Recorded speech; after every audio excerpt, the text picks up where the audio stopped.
Live from the Motor City, all the way to the Volunteer State. It's time for the Reckless Speculation Podcast, where we recklessly speculate the latest news in the world of sports. From college football to NASCAR, we've got you covered. And don't forget to stick around for the world-famous Bet Your Nuts, where we will give you your best bets to make the most money. Now sit back, grab your favorite drink of choice, and join Robbie Davis, Raj Mehta, Brandon Chain, and Tom Sloan. It's showtime.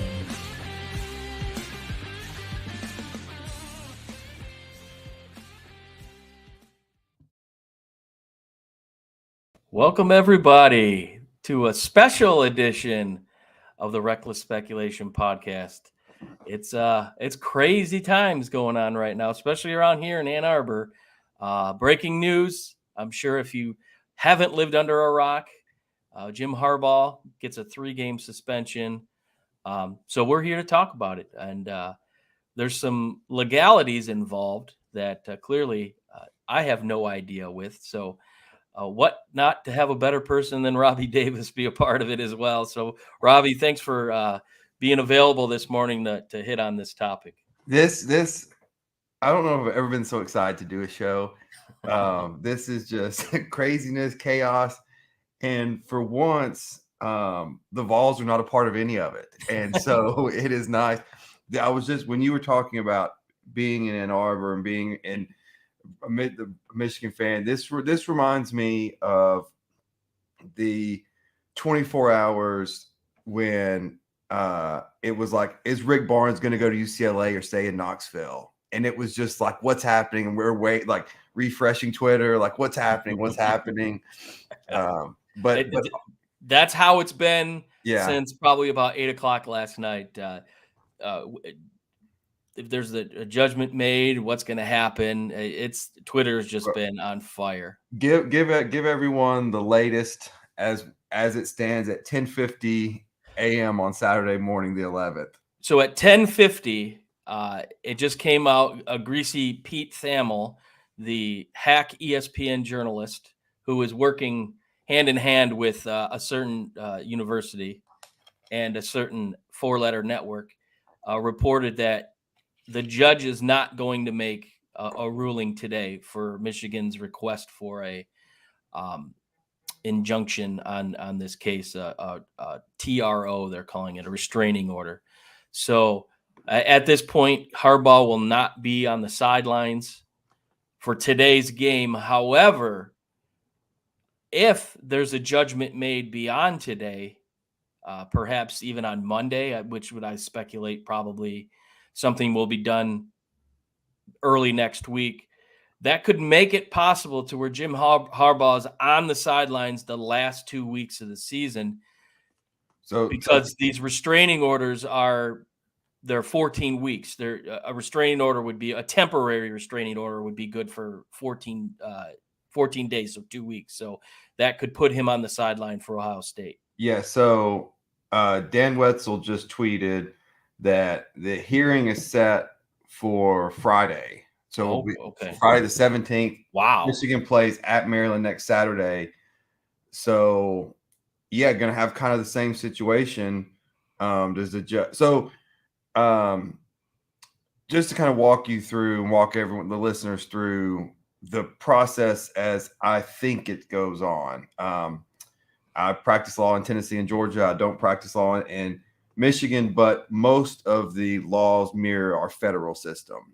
So what is going on now is Michigan has filed, it's either a petition or a complaint or something for a temporary injunction or a temporary restraining order, meaning they are restraining or asking the court to restrain the Big Ten's ability to do or not to do something. So yeah, it's what's called an ex parte. So it's one side of the two parties. They're going straight to a judge saying, this is what's going on. I need your immediate help. And then, yes, it's good for 14. You have 14 days to set it for a hearing so the other party can come in and tell their side of the story. Okay. And so it looks like, my guess is the judge is not going to, it looks like based on what just the reporting is the judge is not signing the ex parte order today, and she's just going to set the overall hearing on the restraining order on Friday. Wow. So it looks like both attorneys are going to be in the court on Friday to have a hearing on the merits. So she's pretty much bypassing a judgment altogether. No, so basically, so let's take it out of this context. Let's take it into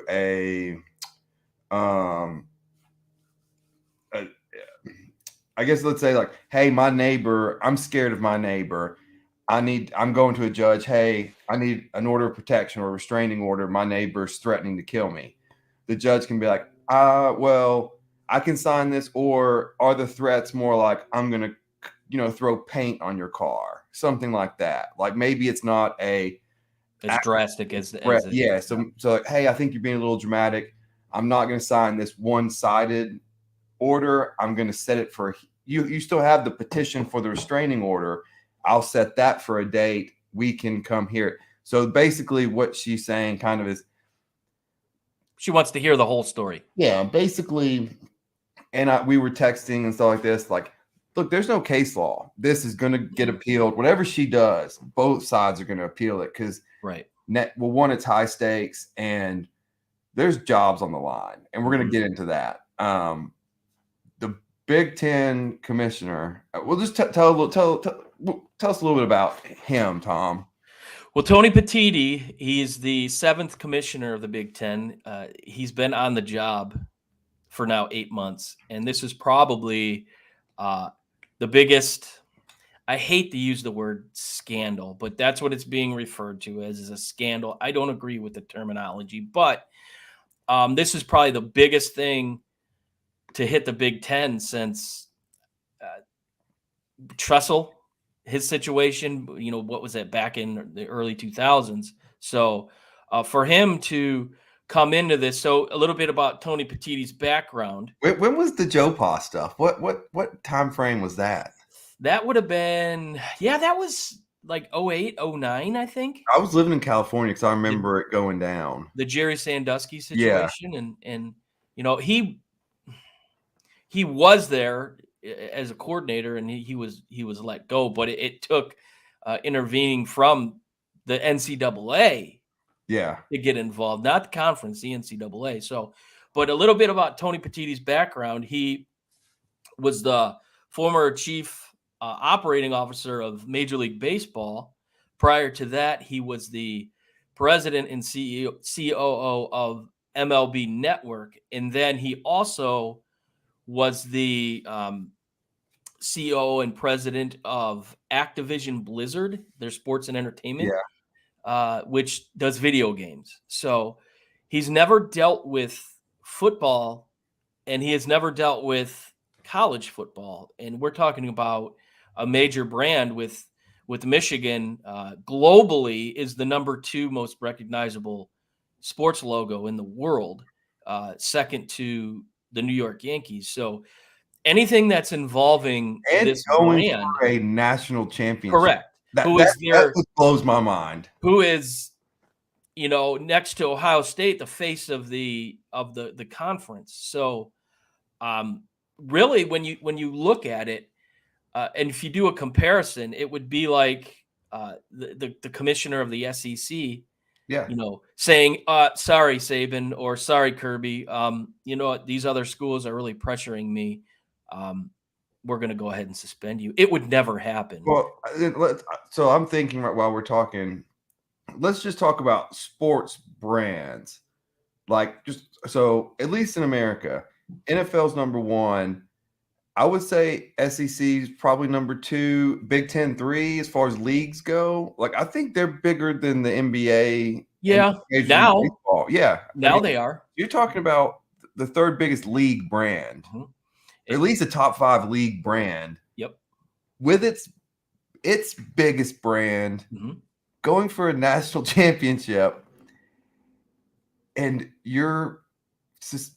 the league, not the school, not the overall arching league, the NCAA, this one conference commissioner who's been here for 8 months making this decision, which I text you on Tuesday, if they do something, Michigan's gonna file exactly what they did, file an emergency petition. The Big Ten's gonna try to move it to federal court, and it's gonna get litigated. And if you lose being the Big Ten, which I mean, it's a very vague clause, and how do you unsportsmanlike clause?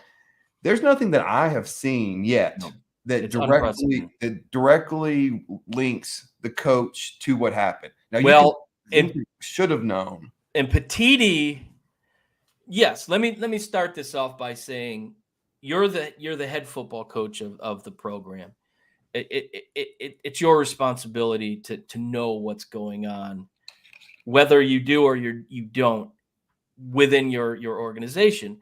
And Petiti has admitted as such that there is no evidence that Harbaugh was aware of this situation happening. But what intrigues me the most about the ruling is he states that this is not a condemnation of Jim Harbaugh. It is about the university. He just happens to be the face of the program, so he's the one that gets punished. They're forcing the phrase Harbaugh's not being punished.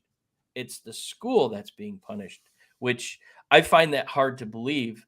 And another sense of this whole situation, no one knew about this until 3 weeks ago. So 3 weeks ago, it comes to light for whatever reason, however, and within 3 weeks, without the investigation being completed, there's a judgment handed down. So I don't agree with it at all. Well, so my thing is, one, yeah, you're trying to spin it and do that. Well, and by his argument, by his theory, well, Jim Harbaugh has bosses. And so if you're saying you're punishing this, like, he should know everything. Well, shouldn't the president or chancellor or something, whoever, like, isn't that the top of the pyramid? If you're saying going to punish the school, yeah. And then was there any negotiations like, hey, Big Ten, Big Ten saying, hey, we're thinking about doing this. Michigan be like, how about just finding us $1 million and let's be done with it? Well, JP, thanks for jumping on this morning. I know you're the source for Michigan football. You're kind of the inside guy. I think as far as negotiations go, JP, you can correct me here if I'm wrong. Petiti was in Ann Arbor, I believe it was Monday or Tuesday, and the Cliff's Notes version of what he asked was a 2-game suspension, school imposed 2-game suspension, and the president, Santa Ono, was basically like, that's not happening. I stand behind my coach 100%. JP, do you have any more to inject into that sentiment? Yeah, it just sounds to me like Petiti was kind of pressured here by on the phone call with the athletic directors from all the Big Ten, with the most loud, most vocal being Alan Howler from Michigan State, Right. who cited that Michigan State didn't get due process when they suspended their players. I mean, all the evidence was there. You seen guys swinging helmet in the tunnel. You know what I mean? There was kind of open, closed case.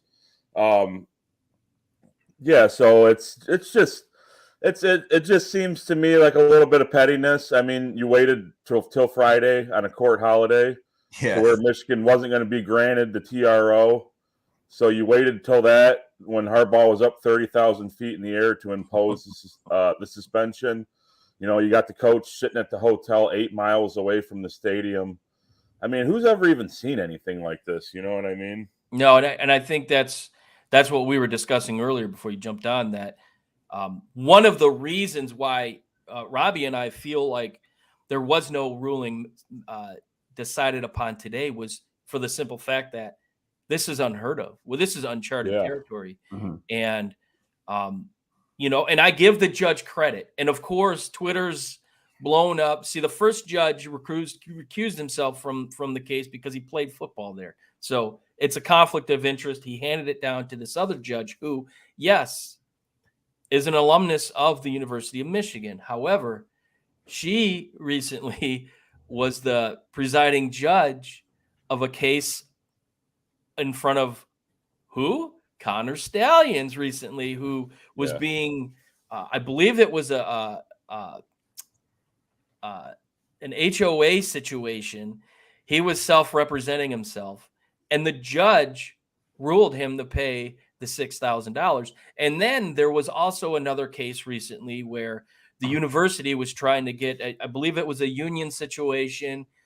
They wanted to try and push the union out, and the judge ruled against the school. So she has proven to not be biased towards the university. So I give her credit for the simple fact that she's taking this, and instead of making a quick judgment, she wants to hear all the information and before she makes a decision, because I think the bottom line is this is unprecedented. This is something that, as Robbie said, there's no case law. Would you agree with that, Robbie? Yes, and you got to think.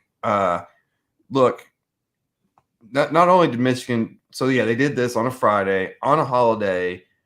The judges like, well, one, hey, this is important to us. We deal with sports. This is drama. We all like it. The judge deals with the law, and her staff, her law clerks, they all have families and stuff. So yeah, you're asking me to get all my staff in on a weekend and make a ruling, and because each side, they're going to file interlocutory appeals. They're going to go to the Court of Appeals. This is going to get messy. So I applaud her also. Like, hey, I'm going to take my time. This isn't an emergency. That's not what these things are for. These are an ex parte petition for an emergency restraining order is an emergency. This is not life and death. This is a football game. A conference and a school are arguing. So I'm going to take my time.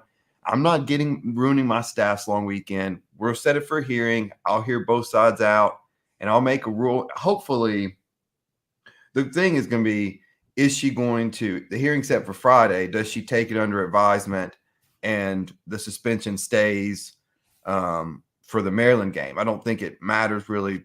This game obviously is more of a risk than at Maryland, but it's still, the longer it drags on and in the courts, the uglier it's going to get. And Tom and I text, if Petiti loses this, that may be his job. Yeah. And that's something that I do want to get hit on in a little bit, but JP, I'm gonna come to you with this question. Clearly, there was game plan installed. All indications were Harbaugh was going to be there.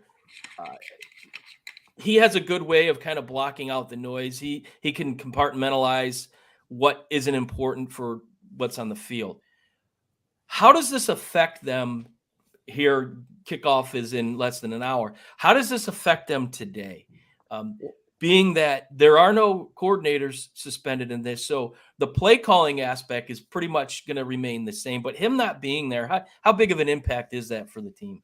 I mean, obviously, with your head coach with experience like Harbaugh, you're talking about game management situations in the fourth quarter. You know what I mean? Going forward on a 4th and 1, they're going to have more experience. He's going to have more experience than Jesse Minter or Sharon Moore, right? But other than that, he's been with the team all week. The game plan's already set. Game days are just pretty much dress rehearsals for what you've worked on all week. I think this team's got a lot of fire now. These guys are pissed off, which might not bode well for Penn State. So, I mean, it's definitely not having your leader on the sideline is going to affect you. Mm-hmm. But I think the game plan and everything's already been done, which kind of makes this suspension a little funny because he's going to be with the team during the week. You know what I mean? And, I played football, we guys, played sports, and everybody knows that the preparation is done during the week. You know what I mean? And there really is no coaching on Saturdays, outside of like the like I said, the game management issues and whatnot. But, they had a dress rehearsal in the first 3 games with these guys with Harbaugh gone. So, because Harbaugh doesn't call either side of the ball, does he? Right. Yeah. Yeah. So that's what makes this suspension. I agree, JP. This what makes this a suspension so it's dumb, really, because you can coach during the week, but just you can't be there on Saturday. And also, side note, why is this game at noon? Well, that's the mighty dollar that we always talk about when it comes to the NCAA Yeah, at play Fox here. bought the right for this game right away. Yeah. Fox is hell bent on having their premier games be at noon every Saturday, and I think that's that's for a different day, but that's a big problem. I agree with what Corey Taylor, not the lead singer of Slipknot, said here. JJ will have to lead the team on game day. I agree, and here's the good thing with Michigan: he's a leader. He's cut from a different cloth, so I think he'll be able to rally up the troops as far as that goes. Robbie, we talked earlier about will Petiti will he be able to come out of this unscathed? This is a big situation. This is the talk of the town. It's breaking news everywhere. Even if you're not a sports fan, you go on any social media, even non-football fans are talking about it. If Michigan goes in there and proves their case and comes out, first part, does he survive this? And second part, does he or possibly the NCAA look into more punishment against the Michigan? Well, so just talking about like non-sports people are still like, text my wife's like, what are you doing at the office? I'm like, well, sometimes I work on Saturdays, but that's a side note. But I was like, hey, we're having an emergency podcast. Why is it an emergency? Like Big Ten suspended Jim Harbaugh, which is kind of unheard of. Now it's filed a lawsuit to block it. It's in the court's hands. It's a mess. Her response was, wow. Just wow, like a non-sports person. Like it's news. It's a news story beyond the pale here. Well, and I mean, just let's walk. Well, one was Petiti. Was he in the MLB during the steroid scandal that they kind of overlooked? Because I wonder if that kind of plays. That's a good question. I'm not sure if he has regret about letting something go then. But I don't see how this relationship works, right? So like either way, if let's say Michigan loses it, this suspension costs them a chance of the playoff and national championship game. Well, Michigan, okay, so they ruin Michigan season. On the other end, if they get through these 3 games and are successful, and it doesn't matter, the relationships. I mean, there's no way you get on the other side of this with Michigan and Michigan ever working together again. So one's got to go, right? Sure. Like either way, you can't have your biggest brand hate the commissioner of the SEC. Like Big Ten. Big Ten. What did I say? Yeah. SEC. Oh.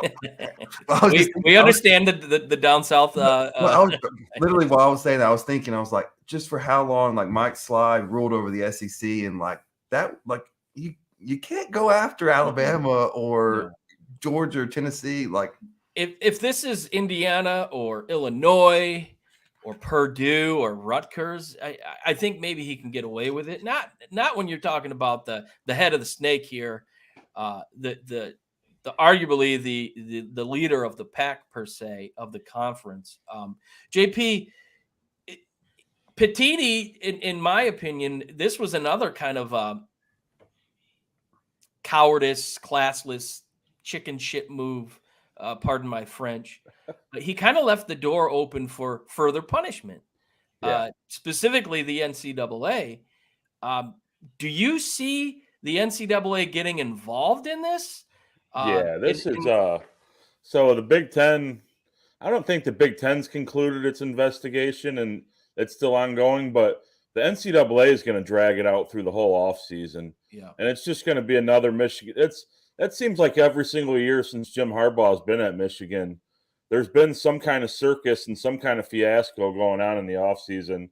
And this isn't going to be no different. I know that my Chicago Bears buddy is hopeful that Jim Harbaugh bolts for the NFL and comes back, but Yeah, so the NCAA, you know the history and how they act and things and whatnot, and there's not going to be any sense of urgency with that. So this could carry over into the next season, and you're talking about implications of even Jim Harbaugh being suspended going into next year for big games like Texas. You know what I mean? So it's just there's no end in sight, really. Well, and this is another where the Big Ten just blundered this.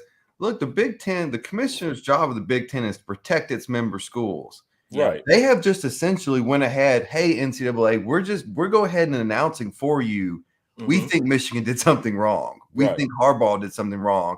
So whenever you come in after us, you already are working under the presumption our member school did something wrong. And so they just threw them under the bus. Right. I mean, their biggest revenue maker. You just rolled under the bus. So of course we talked about this a little bit on our last show on Tuesday, or I'm sorry, on Wednesday, about there's speculation, and hence the name of the show. There's speculation that Michigan holds evidence of other programs doing the similar things, other things more egregious. Is it now scorched earth mentality for Michigan at this point? Are they going to expose not only teams in their own conference, but possibly other conferences? What do you think about that, JP?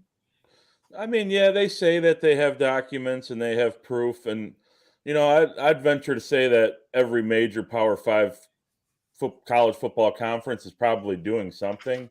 It just opens up a whole can of worms.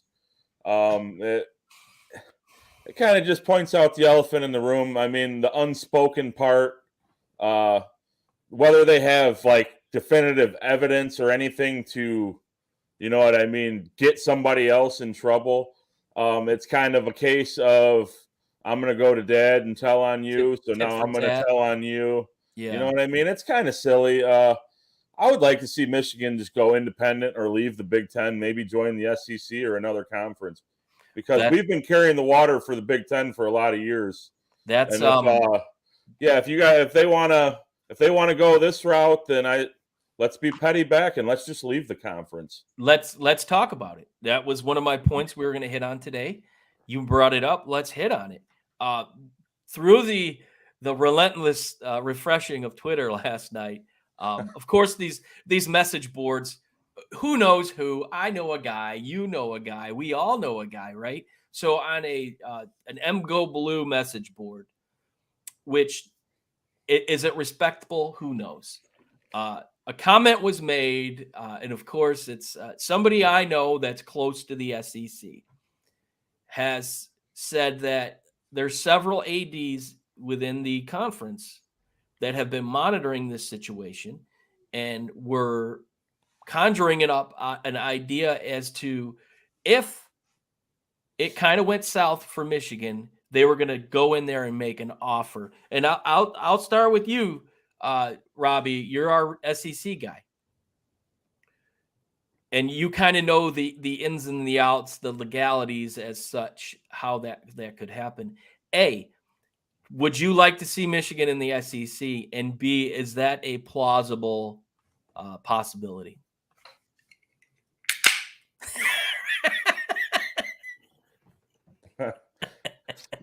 I've been waiting all morning for that question. So without knowing the contracts of the Big Ten, would I like to see Michigan in the SEC? Hell yes. Now, if this is where we talk about dominoes, right? If Michigan in this, because there's always some kind of good faith clause in these contracts, these conferences. Michigan may have ammo now to be like, you did not look out for our best interest as the as this. Let me back up and talk to Corey's comment though. He said, "Is this their chance that the Big Ten acted proactively so the NCAA doesn't throw a harsher penalty down the road?"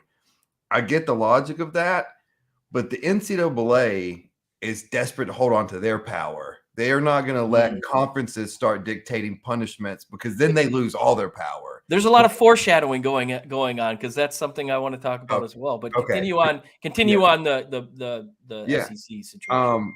Yeah, because I mean, if the Big Ten's going to do this to Michigan, they'll do it to Ohio State, right? Mm-hmm. And those are your two dominoes. If they say, hey, if Michigan says we want to go and Ohio State says, yes, the SEC is open, and you throw in, hell, the paint's not even dry on the contract to bring USC and UCLA in. Mm-hmm.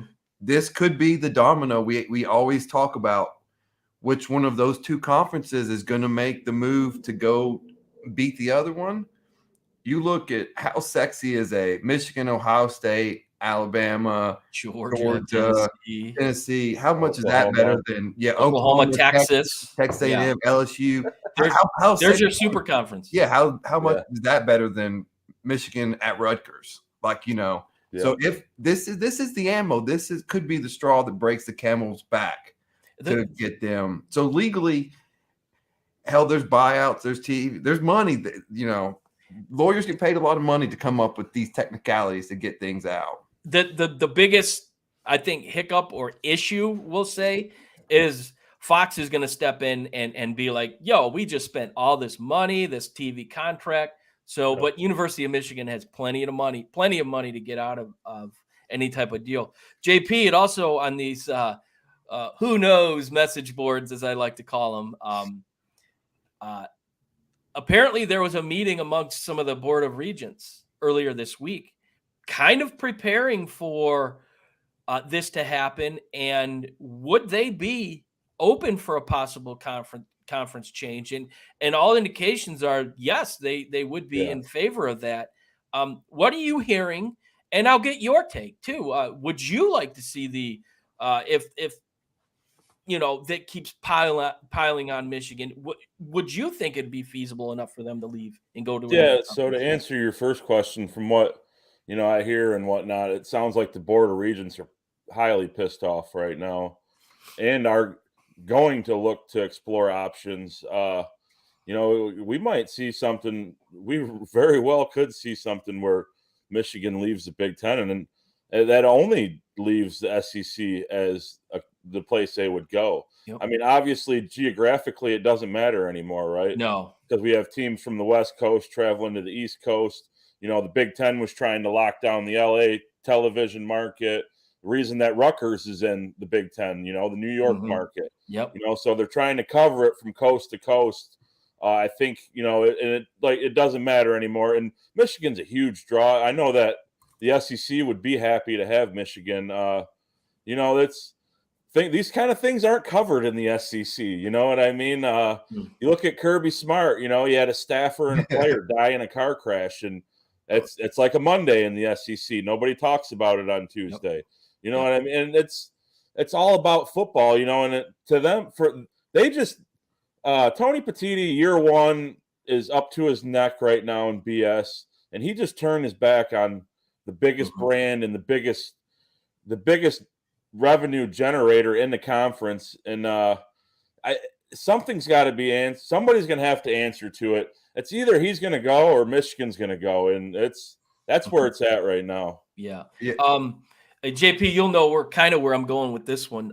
Our local sports radio representation here in Detroit, I can handle them for less than 5 minutes. Usually it's a minute or two. Last night I reluctantly flipped on the station, which I will not mention their name. Basically said Michigan doesn't want SEC smoke, that they would never survive in the SEC. Robbie, these guys are both graduates of Michigan State University, and their job is to A, knock Michigan, and B, destroy every Detroit sports team that they cover. So it's clickbait radio, basically. I'll ask you this. Does Michigan want the SEC smoke, and would they be able to survive in that conference? Well, I mean, Michigan recruits at a top 5 level. You have Missouri playing Tennessee today for a New Year's Six bowl. If Missouri wins today, they're going to New Year's Six bowl. You Yeah, I mean, Missouri won the East the first 2 years they were there. You've had South Carolina, the SEC champion. It's all about recruiting, and Michigan's a national brand. Is it going to be a little difficult to get kids from the South to? But the geographics, the weather, they have that problem now, right? So they're still recruiting against Georgia, against Alabama. Now you get to play half of your games down there. Like, yeah, I mean, yes, of course they can compete in the SEC. I mean, it's more of a gauntlet, but we don't have your Indianas, your Illinois, your Rutgers. But at the same time, once it goes to 12, you can hiccup. Like, the whole thing has changed now. You can have hiccups, and if the Big Ten doesn't necessarily falls apart, but you lose one of those ideal schools, I mean, it's all negotiation. Everything's back on the table. Like, do you go? Because if Michigan leaves the Big Ten, the Big Ten's negotiating power goes way down. I mean, like the Titanic.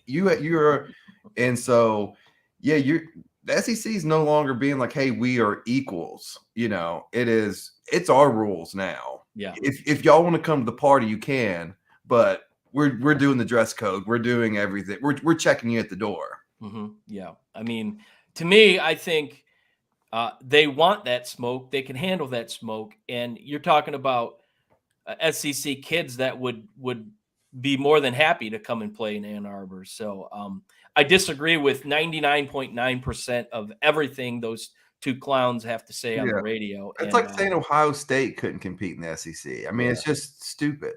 Well, and here's a comment here that came through. Well-deserved. Don't do the crime if you can't do the time. JP, we're familiar with this guy. Yeah. I'll leave it at that.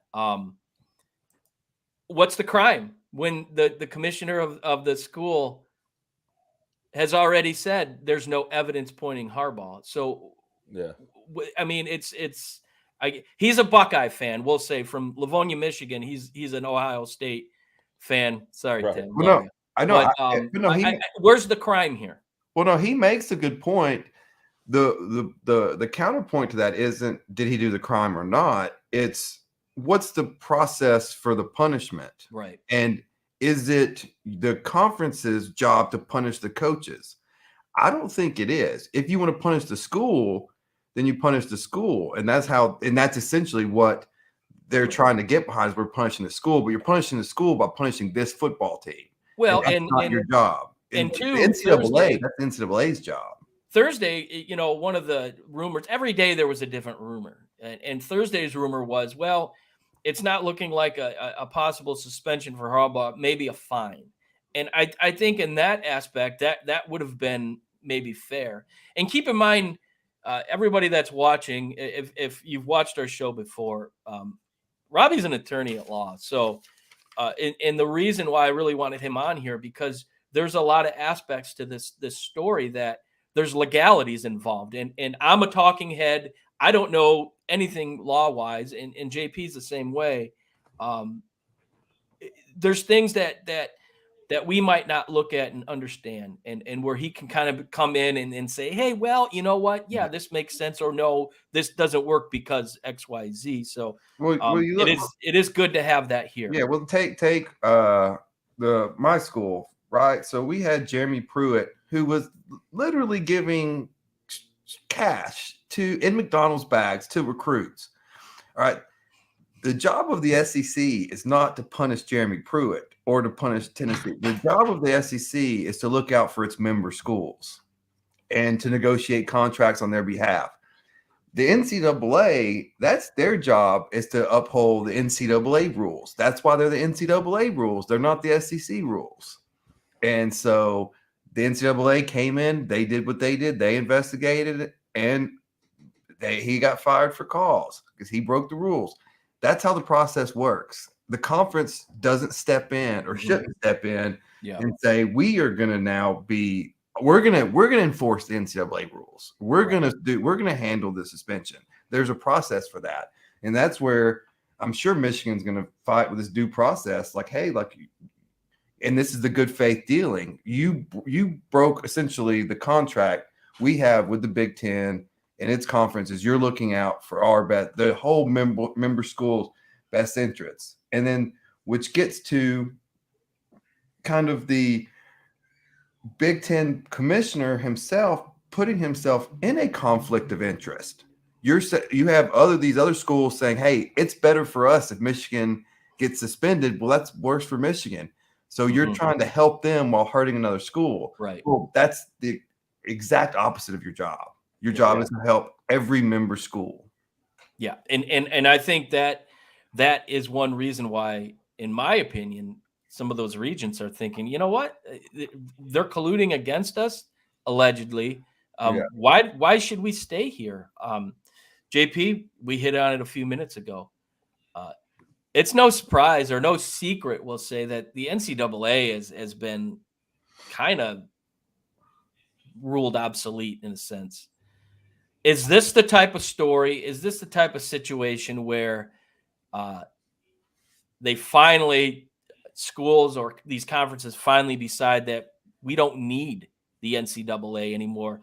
And an example of that is what we're going through right now, where the Big Ten actually stepping in and putting a punishment in. Is this the Big Ten and maybe other conferences saying, we don't want you anymore? And is this going to be like the start of the death knell of the NCAA in college football? It could be. I think the networks have more power than the NCAA nowadays because they're the ones that are paying all the money for these games. A lot of money. I don't know if there's a case where we're not going to, the NCAA doesn't have the final say in something, because at the end of the day, these are collegiate athletes, even though some of them are making more than professional players. But and their coaches. Yeah, it's I don't know. That's hard to say. I don't really see that happening. I don't really know. I don't really know on that level. I think primarily the NCAA. Well, the NCAA. I don't really understand how they own the basketball tournament, because I don't know how you can't just copy it and do it. But I think the NCAA primarily exists to enforce the Title IX statute, which is essentially the females and males have to have a certain amount of funding to keep that. And so that's really their compliance. Now they've kind of overstepped their boundaries by really enforcing the different rules that they have. But that's primarily my understanding of the use of the NCAA. And so I think as long as Title IX is going to be there, they're going to be there in some format unless a conference just says, hey, we're just however you want to design the semi-professional football league, and the rest be damned with it. Yeah, it's interesting, that's for sure. And the thing that intrigues me the most, Petitti never got behind a podium, never even to give some, coach speak response. And through any of this process, I mean, you're the face of the Big Ten. You're the commissioner. I would expect to see you. I want to hear from the horse's mouth what's going on, even if it's just nonsensical. I don't care. I want to see him on my TV. Right. And also, there's been no word from the NCAA at all. So this whole thing is just bananas in my estimation. Let me ask you guys this. Y'all have heard Harbaugh talk more than I have. I follow from afar. Is there in a way this makes him more likely to stay at Michigan? Because I started this thinking he's gone, but now I'm kind of thinking, is he petty enough to really just want to just ruin this guy's career?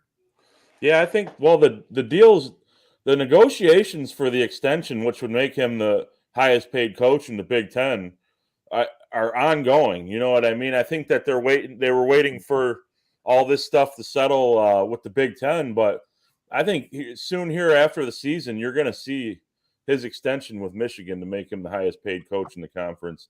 And Jim Harbaugh has shown and continues to show that he's not going to back down from anybody. He doesn't avoid the conflict. That's not who he is. You can go back to the Jim Schwartz handshake. You know what I mean? He lives for this. You know what I mean? Or, back to his Stanford days when they beat Pete Carroll at USC. He wants to take on, the Giants. It's controversial. He is very controversial. He's very brash. He's unapologetic in his ways that he does things. I don't think he cares. You know what I mean? So yeah, I could definitely see a situation where he would want to stick around and kind of make the Big Ten's life hell a little bit. It's and like I was saying, it's like the New York Yankees, holding, Major League Baseball. You guys gonna go on and do baseball without us? Probably not. Yeah, I was thinking last night that this definitely, because from top to bottom, the university is united behind Harbaugh, and what a better FU to the Big Ten, to NCAA, than saying lifetime extension, because when you get all the nonsense out of the way, the bottom line here is NCAA wants nothing to do with Jim Harbaugh. He's ruffled so many feathers. This is their option to try and push him out. And I think the school knows that. I think he knows that.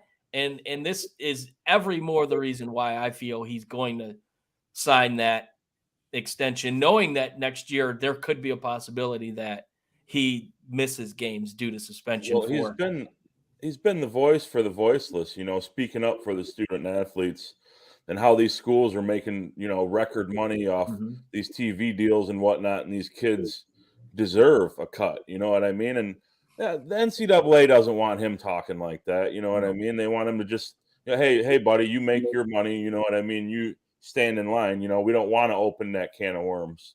And other coaches don't want him saying that either. Yeah. So I think that's another reason why you're getting these coaches and ADs saying, yeah, punish him. I think each member of the Big Ten, they make, is it $60 to $80 million a year, regardless if you're Rutgers or who you are, you know what I mean?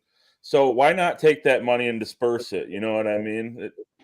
That's what he's talking about, but that's never going to happen. No, not that's for sure. But so basically, we've kind of covered the ins and the outs of this situation. It's fluid, and there's going to be, now that the ruling won't be heard until Friday. Basically, you're going to have 5 to 6 more days of speculation, more sources, more Pete Thamel coming out and doing the bidding of ESPN and other universities. So nobody really knows at this point, but we'll get down to the brass taxes of what. Go ahead. All right. So the statement from the Michigan AD Ward Manuel. I just want to talk about one paragraph he said. Have y'all seen this? No. So it's 4 or 5 paragraphs. I won't read it all, but I just want to read one. However, so basically, we support Harbaugh. We're behind him 100%. But this is a great paragraph.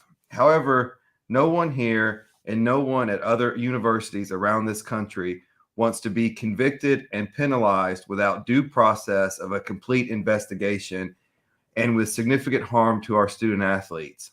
This is a fundamental principle of our justice, NCAA, and until yesterday, our conference systems. Sadly, that is not what happened yesterday. Shots fired at the Big Ten. Respond to that. Yeah. And so if you see if you read the tea leaves, someone signed off, the legal team, the president, they all signed off on this shot across the bow. Yep. And it's okay. You're up. Are you going to respond? And if the Big Ten does not respond, I think they know their answer there. I started off questioning whether why do I keep messing up his name? The Big Ten commissioner Petitti. I started off the show questioning whether he can survive. Now I'm thinking there's no way he survives. No. Also, shout out to _Zinger on Twitter. He's got a Spartan hat. So he's obviously a Michigan State fan, but a great tweet. Jim Harbaugh can still coach tomorrow if Mike Pence has the courage. Yeah, I saw that. I saw that last night. Good line. I'm not sure. Yeah, Michigan's kind of dug in. Yeah, and good. And I think that's good for Jim Harbaugh, that he knows that he can keep the fight going and not be afraid because he knows he's got the support. So we'll get on to today's game. We'll wrap this up here. So yeah, one more point. I think that shows where Jim Harbaugh is leaning too. Yeah. That they're in it together now. Yep. Yeah. 100%. So JP, you talked about it earlier. The game plan's really been installed already. He doesn't call plays. The line last I checked, I believe it was they were giving Penn State 4. 4.5. It's 4.5. Okay. Depending on what book you're looking at. Right. Yeah, that's true. It's with a half a point or so. Does this galvanize the team, and do they cover the spread, and do they win? Yeah, I think a little bit of bias here, but I think it's you look at Penn State as an offense, and Drew Aller is a intermediate quarterback, and then they have Katron Allen and Nick Singleton, who were supposed to be the most dynamic duo in the Big Ten, who've kind of underperformed. And Penn State, they're going to look to get their tight ends involved. 10 of their 23 passing touchdowns are to their tight ends. They have the number 1 and number 2 leaders in the Big Ten in that area. I think we're athletic enough to match up with them in the safety spots and in the linebacker spots. I think we're stout enough up front. They have Olu Fashanu at left tackle, who's probably a top 5 pick for Penn State. Now, on the offensive side of the ball for us, I think the offensive line is going to have to play better today. Penn State, they got Chop Robinson at defensive end, who's probably another top 20 pick. And keep continuing to throw the ball like you have. JJ, people are trying to compare JJ's numbers. JJ hasn't played a fourth quarter all year. Those numbers could be doubled. So keep throwing the ball like you did. They're going to have to run the ball. I think they're going to have to get a little bit more RPO involved. You know what I mean? Maybe get JJ on the perimeter a little bit more. The crowd is going to be hectic, but not as bad if it was a whiteout at night. I agree. And Michigan has proven that they can go on the road. They've been in the big games. You know what I mean? McCarthy 22-1 as a starter. They're going to go out and get it done today. I think they're pissed off. It's personal. All these Big Ten teams, all these ADs, coaches are against Michigan. They've taken on the persona of Michigan versus everybody. I think they're going to play big today. It's going to be, and then I think we could get our guy back for the Ohio State game, but just go out and win today. I agree, Corey. I mean, if you look at it prior to the Ohio State game last season, Donovan Edwards really hadn't wowed anybody until that game. And in that game, he had a cast on his hand. So I think this could be a breakout game for him. Robbie, is there a galvanization going on with the team, rallying around their coach? Is this game get out of hand, or does Penn State put up a fight? I think a little bit of both. I think that, you come after, in the locker room, you come after one of us, you come after all of us. I do think it helps tremendously at not being a whiteout at night. And so, because Pennsylvania's on Eastern time. So, so noon kickoff there. I think, one, just overall, you can go broke betting on James Franklin in big games. And so 3-16 all-time top 10 battles. Yeah, so I think Michigan's better. I think they've been better coached throughout the week. I don't think it's going to get to a lot of, 4th and 1 decisions that need to be made, any kind of gambling. I think they're just going to play the game. They're just going to be better, and I think the better team wins this one. Yeah. But I do think it stays close. I think Michigan the late cover.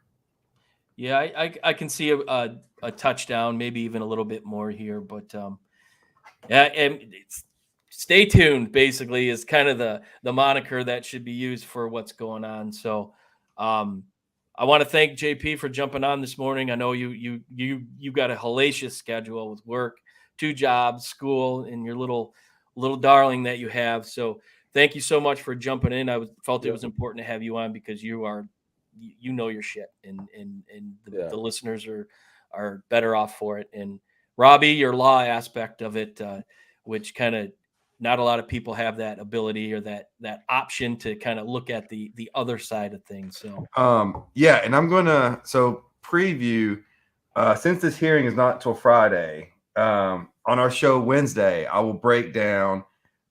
I'm going to do some research on the law, kind of see if I can find what each side's legal briefs or their arguments are going to be, and kind of say where I think the judge may go with this thing.